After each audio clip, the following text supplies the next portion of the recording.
No processo de um governo de esquerda que quer fazer uma ditadura, você tem que destruir as Forças Armadas que são apoiadas pelo povo, reformar internamente as Forças Armadas, aparelhando as Forças Armadas, tomando o poder das Forças Armadas, para depois fazer essas Forças Armadas se voltarem contra o povo. Exatamente como fez, por exemplo, Hugo Chávez lá na Venezuela a partir de 2005, 2006 para frente. Nós estamos falando da Venezuela quase 20 anos depois que Hugo Chávez iniciou o processo da ditadura que hoje o Maduro personifica. Gaddafi fez isso, Saddam Hussein fez isso, todos os ditadores fazem isso. As Forças Armadas, como as polícias, obedecem ao chefe do Poder Executivo. Ele é o chefe do Estado-Maior. Então, elas não brigam com o superior, elas têm hierarquia. Se o superior sabota e destrói, elas são destruídas ingenuamente. Então, na história, toda vez que um partido comunista, toda vez que a esquerda, toda vez que alguém quer destruir o povo, tem um processo. Rapidamente, Alexandre Pittoli, o Lula prometeu lá em julho de 2023 que ia priorizar os projetos que o Bolsonaro deixou de lado e levantar o orçamento das Forças Armadas. O Lula prometeu, tá lá na CNN em todo lugar. Pois um ano depois, em julho de 2024, dia 30 de julho, teve o decreto presidencial 12.120, de 30 de julho, que cortou 675 milhões de reais do orçamento das Forças Armadas. Em abril, o Lula já tinha cortado 280 milhões do orçamento das Forças Armadas. As Forças Armadas pedem hoje 1,4 bilhão de reais para poder fechar o ano. O Lula está acabando com o orçamento das Forças Armadas. Um exemplo simples disso daí é que a Marinha do Brasil, que tem o país que tem o 9º PIB do mundo, tem a 25ª Marinha do Brasil. E o orçamento que o Lula liberou para a Marinha do Brasil, eles não têm condições de fazer manutenção da frota, o sucateamento vai ser mais acelerado, vários dos navios da nossa frota da Marinha de Guerra vão deixar de serem ativos nos próximos poucos anos, e o Lula está desmontando, acabando. O Exército Brasileiro recebeu orientação ou proposta de vender propriedades do Exército Brasileiro, vender quartéis, para ter dinheiro para pagar as próprias contas. Então, o processo que está sendo feito de arroxo, de desestruturação das Forças Armadas com corte orçamentário é descomunal. Se isso já deixa todo mundo apreensivo, sem dinheiro, sem condições. Agora, para piorar, o Lula agora em agosto, exonerou 9 generais. Quem manda nas Forças Armadas é o presidente. O presidente da República exonerou 9 generais e foi formalizada também agora dia 30 de julho, alegando necessidade do serviço para mudança de comando. O Lula exonerou o secretário de Economia e Finanças, o general que era secretário de Economia e Finanças. Sabe por quê? Para pôr lá alguém, tipo, obedeça. Tipo a Magda Chambriard na Petrobras. Tipo o Galípolo no Banco Central. Ok. Alguém para ferrar as Forças Armadas. Trocou o general que cuida da logística e mobilização de Estado-Maior conjunto das Forças Armadas. Desorganiza tudo ou se organiza conforme eles queiram. O Lula trocou o subcomandante de operações, o general que é subcomandante de operações terrestres.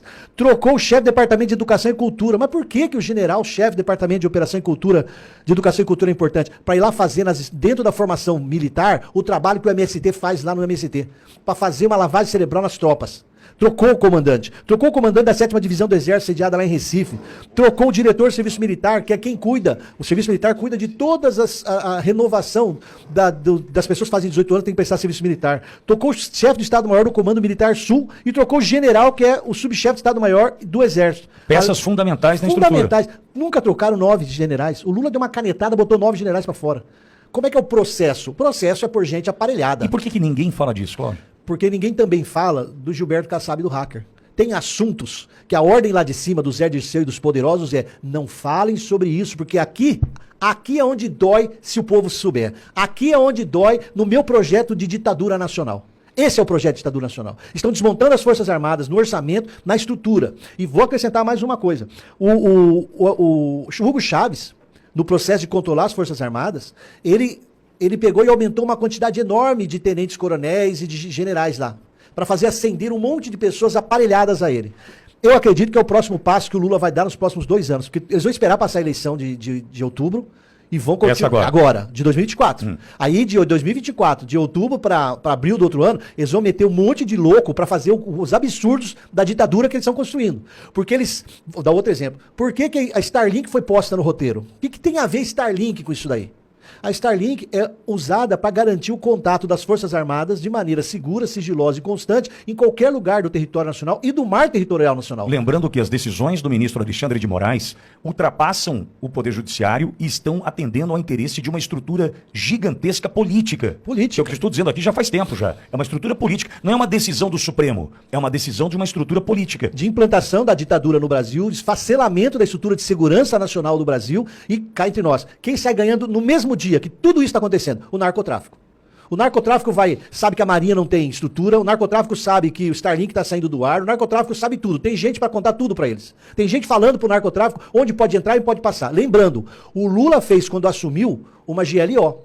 Lembra daquela garantia da lei da ordem, que falava que se o Bolsonaro fizesse era golpe de Estado? O Lula assumiu no início de 2023, fez GLO. Aonde? Porto de Santos, Porto do Rio, Exato. Porto do Paraná. Rio, São Paulo e os aeroportos do Galeão e Cumbica. Ele fez isso. Aí um conhecido meu da Receita Federal virou para mim, e depois de final de 2023, falei, aí como é que tá essa GLO lá? Falou assim, professor, tiraram a gente da Receita Federal, a gente entendia no cheiro, no olhar e a distância, onde é que estava droga, onde é que estava sacanagem. Botaram um monte de militar que não sabe nem se separar boneca de cachorrinho. Ou sabe o que tem que fazer ali. Os que sabem, mas... Não, você entendeu? Entendi. Sabe quem tem que proteger ali. É aquilo que você falou da biqueira, passa a viatura, mas não olha. Por que o Lula fez GLO nos portos e nos aeroportos onde mais flui droga no Brasil? Sem resultado prático nenhum até agora. Nenhum, e renovou agora, recentemente. Sim. Por que ele fez isso? E também não comentam, você não vê a imprensa comentar. Como você não vê a imprensa comentar a importância do impacto da decisão do ministro em cima do Starlink que vai afetar a segurança nacional? Como ninguém comenta o quanto que o corte de orçamento que o Lula está fazendo está destruindo as Forças Armadas. Brasileiros, o meu temor, minha opinião pessoal, Você ainda pode ter, viu, Cláudio? ainda posso ter. Ainda Sou pode. geógrafo e sou advogado.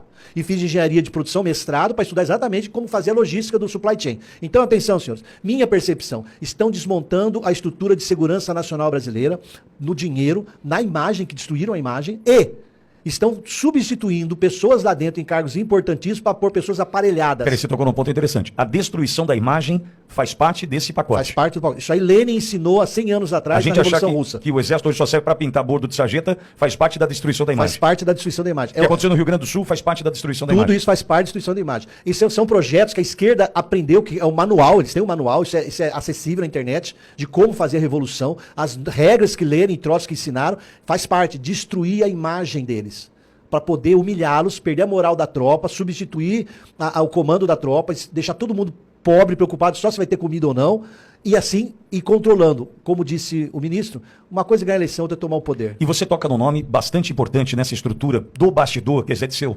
Sim, Zé Disseu, Zé gênio Disseu da história. Hein? É o gênio da história. E que sumiu também. Dá Não, palestras, Sumiu das lentes, né? Das grandes mídias. Sumiu das câmeras. deu palestra recentemente, ele fala, nós estamos sempre... Tá elegível. Eles sabem que eles perderam o povo. A esquerda do Lula, a esquerda do Zé Disseu, eles sabem que o povo não suporta mais eles. O Lula não aparece mais em campanha de prefeito em nenhuma cidade grande, porque é uma rejeição absoluta. Os petistas não lançaram pessoas em várias cidades, porque não tem como ter voto. Então eles sabem que para ficar no poder não é mais democracia.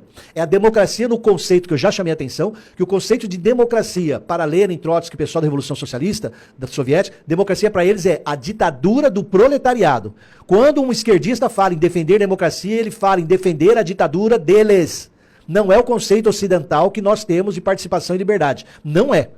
Então atentem, a esquerda já entendeu que não tem mais povo, não terá mais povo, o fenômeno Bolsonaro é um exemplo, mas as mídias sociais fizeram nós cidadãos entendermos, nós não queremos corruptos destruindo, e nós não queremos esquerda destruindo. Então como a esquerda sabe Mas disso... caminhamos para perder as redes. Mas esse é o projeto. Eu concordo, entendi. Por isso que tem uma aliança judiciário e executivo, cooptando a única força que ainda pode tentar resistir, que é o legislativo. E é por isso que participações populares, como a manifestação de 7 de setembro, previstas no artigo 359-T do Código Penal Brasileiro, que essas manifestações não são crime contra o Estado Democrático de Direito. Tem que tomar cuidado, sim, mas não são crime. Nós temos, a única chance é fazer os políticos ainda terem medo do voto popular. E Dividir para dominar é um princípio básico de controle. Quanto mais se criar subdivisões e conflitos dentro da população, fica mais fácil de manipular os grupos.